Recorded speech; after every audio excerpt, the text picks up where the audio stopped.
Today's video is going to be all about the things I wish I would have known on my first backpacking trip and what I would have done better.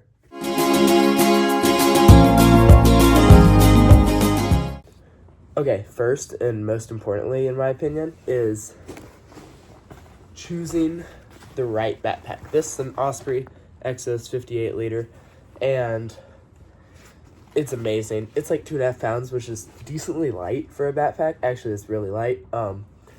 But it's that, while we're on backpacks, choosing the right backpack, everybody's different and all personal preference, but you do not have to start out with an expensive backpack. This is like $300, which is decently high end, but you can go get a backpack that's, $150 and it's gonna work. But in the long run, I would say investing in a nice backpack is definitely the way to go. But also, get your backpack last, because you want to get all your stuff and then just really making sure that you have enough space for all your stuff. But also, if you get your backpack first and you're like, oh, like this 58 liter, which is pretty, that's pretty good. But if you get an 80 liter pack and then you're going to think, oh, I can get this because I have all the room, that can hurt. Because, my pack weight is, all the way packed, dry weight is, 15 pounds, which is very light. But if this was bigger, I would be bringing stuff that I just don't need. And it's very dangerous and can really mess you up. And just in the long run, it's going to hurt. But, yeah. Also, while we're on backpacks, making sure it's adjusted right, that was one of my biggest mistakes. And my first backpacking trip, I had so much fun, and it was genuinely the best experience of my life. But so you can choose all the levels, and if you don't do it, it's gonna hurt. But what I would do is I like to put on my backpack, and first you always do the hip belt. So they're all about the same. You just buckle and you pull till they're about even, and you want it right on your hip bone. That's where you want it. And then you're gonna go in and you for me, I like to have my straps pretty high because I don't have much, but if I keep them low, then it ends up hurting me. So then I just pull, and the goal is right here in your shoulders. You want this to be a little bit give way a little bit, because if it's all on your shoulders, this is doing nothing. If I pull it too tight, now this is up off, and it's not good anymore. That's why you want it. That's just on my stomach. That's why you want it loose. So this is actually riding on all the weights on your hip, and it's not on your shoulders. And then these are your load lifters right here, and those are very important. Without these, backpacking would hurt a lot, but without knowing how to do it right, that also hurts. So the thing is, if you pull this tight all the way, now the strap is up against the frame, and when this is on your back, the whole entire frame will go forwards. It'll bend, and it'll pull it close to your back, which is fine when you're going uphill, because then the pack won't pull you back. So uphill, you want it kind of close, and then downhill, or when it's out like this, then the pack's gonna kind of pull you back a little bit. So if you're a little wobbly on the downhills, then pulling it out and kind of having that counterweight on your back is really nice. But also, I find just kind of finding a comfortable middle, and if you're on a trail where it switches a lot, just kind of being right in the middle there. Obviously, it's different for everyone, but that's kind of my personal preference. And always, when you're backpacking, I adjust it a little bit just every once in a while, but that can really make or break a trip if that's wrong, because that will hurt your back so bad. And that's what happened to me on my first trip. So that's mistake number one. get on to mistake number 2. Okay, mistake number 2 is just as important, if not more. It's choosing the right shoes to wear.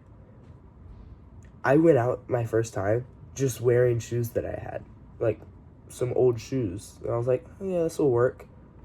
It doesn't work when you're walking 15 miles with a 25-pound backpack on your back.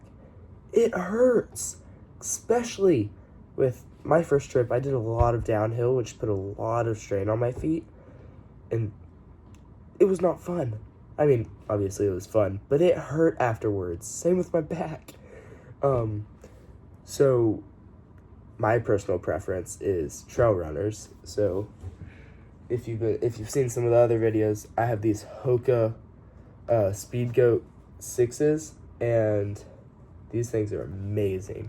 They have the Vibram sole. They're a little bit dirty from my last trip, but they have this Vibram sole, and they are so good. These are trail runners, but you can also use hiking boots and hiking shoes. Hiking boots I wouldn't recommend, but hiking shoes, if you need more ankle stability than just what these offer, then go with a hiking shoe.